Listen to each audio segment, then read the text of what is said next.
അസ്സലാമു അലൈക്കും വറഹ്മത്തുള്ളാഹി വബറകാതുഹു. അൽഹംദുലില്ലാഹി റബ്ബിൽ ആലമീൻ വസ്സലാത്തു വസ്സലാമു അലാ റസൂലില്ലാ വഅലാ ആലിഹി വസഹ്ബിഹി അജ്മഈൻ. അമ്മാ ബഅദ്.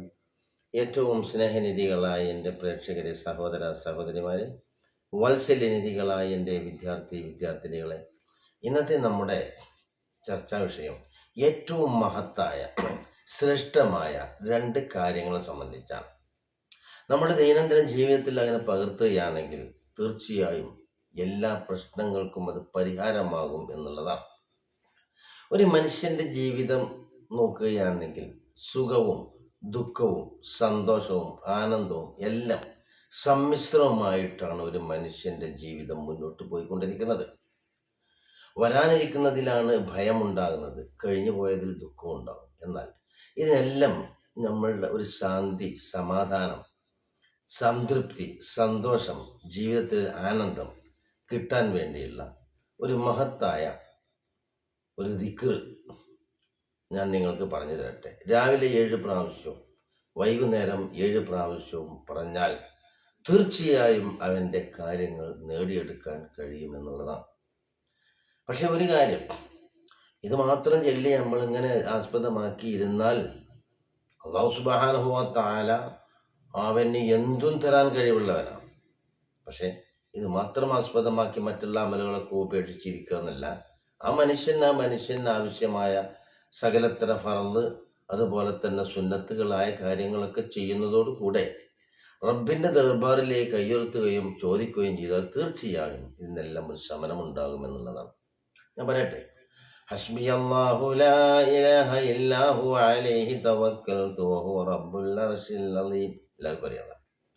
ഹസ്ബി അല്ലാഹു ലാ ഇലാഹ ഹസ്ബി അല്ലാഹു ലാ ഇലാഹ ഇല്ലാ ഹു അലൈഹി തവക്കൽതു വഹുവ റബ്ബുൽ അർശിൽ അളീം.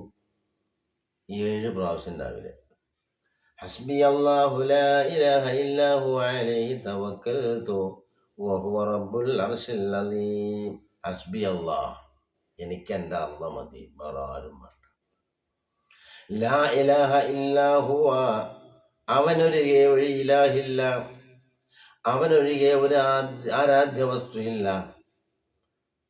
ലാ ഇലാഹ ഇല്ലല്ലാഹ്, അല്ലേ? ലാ ഇലാഹ ഇല്ലാ ഹുവ, ലാ ഇലാഹ ഇല്ലല്ലാഹ്, അല്ലാഹ് ഒഴികെയില്ല.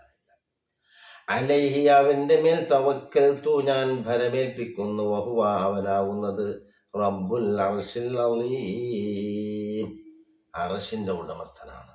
ഇത് രാവിലെ 7 പ്രാവശ്യം വൈകുന്നേരം 7 പ്രാവശ്യവും ചെല്ലുകയാണെങ്കിൽ, പതിവാക്കുകയാണെങ്കിൽ തീർച്ചയായും അവൻ ഇഹപര വിജയമുണ്ടാകും, അവന് നേട്ടമുണ്ടാകും. അവൻ്റെ ഹമ്മുകൾ, മനസ്പ്രയാസങ്ങൾ, പ്രശ്നങ്ങൾ ഏത് നിലക്കാണെങ്കിലും ശരി അത് നീങ്ങിപ്പോകുമെന്ന് മഹാന്മാരായ മുഫസ്സിറുകളൊക്കെ പറയുന്നതായിട്ട് നമ്മൾക്ക് കാണാൻ കഴിയും. അപ്പം നമ്മളത് പതിവാക്കുക. മറ്റൊരു കാര്യം, മഹാനായ അഷ്റഫ് സ്വല്ലല്ലാഹു അലൈഹി വസല്ലമ തങ്ങൾ ഒരിക്കൽ പറയുകയുണ്ടായി, ഒരു വ്യക്തി എനിക്ക് ഉറപ്പ് നൽകുകയാണെങ്കിൽ, എനിക്ക് ജാമ്യം നിൽക്കുകയാണെങ്കിൽ അവന് സ്വർഗം കൊണ്ട് ഞാൻ സാക്ഷി നിൽക്കുമെന്ന്. എന്താണ് 2 കാര്യങ്ങൾ നോക്കാം നമുക്ക്. മയ്യളുമല്ലി മാ ബൈന ലഹിയൈ വമാ ബൈന റിജ്ലൈ അൽമല്ലഹുൽ ജന്ന. മയ്യളുമല്ലി, എനിക്ക് ഉറപ്പ് നൽകുകയാണെങ്കിൽ, എനിക്ക് സാക്ഷി നിൽക്കുകയാണെങ്കിൽ, ജാമ്യം നിൽക്കുകയാണെങ്കിൽ, മാ ബൈന ലഹിയൈ, അവന്റെ 2 താടിയെല്ലിന്റെ ഉള്ളിലുള്ള ഒന്നുകൊണ്ട്, ഏതാണ്? നാവാണ്. അതിനെ സൂക്ഷിക്കാമെന്ന് ആരെങ്കിലും എനിക്ക് ഉറപ്പ് നൽകുകയാണെങ്കിൽ, വമാ ബൈന റിജ്ലൈഹി, അവൻ 2 കാലിന്റെ ഇടയിലുള്ളത്, 2 തുടയുടെ ഇടയിലുള്ള ഒന്ന്, അഥവാ ഗുഹ്യസ്ഥാനമാണ് പറയുന്നത്. അൽമല്ലഹുൽ ജന്ന, അവന് സ്വർഗം കൊണ്ട് ഞാൻ സാക്ഷി നിൽക്കും. കുറച്ച് പാടുള്ള കാര്യമാണല്ലേ, കുറച്ച് പ്രയാസമുള്ള കാര്യമാണ്. മഹാനായ സിദ്ദീഖ് റളിയല്ലാഹു അൻഹു, കണ്ടാ, കാന സിദ്ദീഖ് റളിയല്ലാഹു അൻഹു യളഉ അസാത ഫീ ഫമിഹിന, അദ്ദേഹത്തിന്റെ വായിൽ, നാക്കിന്റെ താഴെയായി ഒരു കല്ല് വെക്കുമായി. ഒരു കല്ല് വെക്കുക എന്തിനെ? സംസാരിക്കാതിരിക്കാം. ഒരു കാര്യം കേട്ടാൽ അതിനെ പ്രതികരിക്കണമെങ്കിൽ പല പ്രാവശ്യം 3 പ്രാവശ്യം നമ്മൾ ചിന്തിച്ചിട്ടേ അതിനെ സംബന്ധിച്ച് പ്രതികരിക്കാൻ പാടുള്ളൂ. അപ്പം അങ്ങനെ പല പ്രാവശ്യം അതിനെ ചിന്തിച്ച് മനസ്സിലാക്കിക്കൊണ്ട് പറയാനുള്ളൊരു അവസരം അതുകൊണ്ട് കിട്ടും. തന്നെയല്ല, വെറുതെ ഉള്ള സംസാരങ്ങൾ ഒഴിവാകുകയും ചെയ്യും. ഖൽബ് കൊണ്ടുള്ള ദിക്ർ ഉണ്ടാവുകയും ചെയ്യും. അതാണ് സിദ്ദീഖ് റളിയല്ലാഹു അൻഹു അങ്ങനെ ചെയ്തിരുന്നു. അത് കുറച്ച് അപ്പം നമ്മൾ പറഞ്ഞത് എന്താണ്? നാവിനെ സൂക്ഷിക്കുക. യഹ്ഫദ് ലിസാനക അയ്യുഹൽ ഇൻസാനു ലാ യർദഅന്നക ഇന്നഹു സുഅബാനു.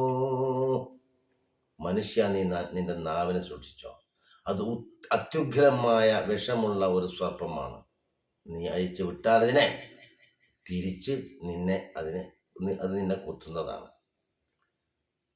അതാണ് പരിശുദ്ധ ഖുർആൻ പറഞ്ഞത്. ഒരൊറ്റ മനുഷ്യനും ഇവിടെ ശ്രദ്ധിക്കുന്നില്ല. റഖീബ് അതീദ് അത് രേഖപ്പെടുത്തിയിട്ടല്ലാതെ എന്ത് പറഞ്ഞാലും ശരി, അത് നാളെ റബ്ബുൽ ഇസ്സത്തിന്റെ മുമ്പിൽ വ്യക്തമാക്കപ്പെടും.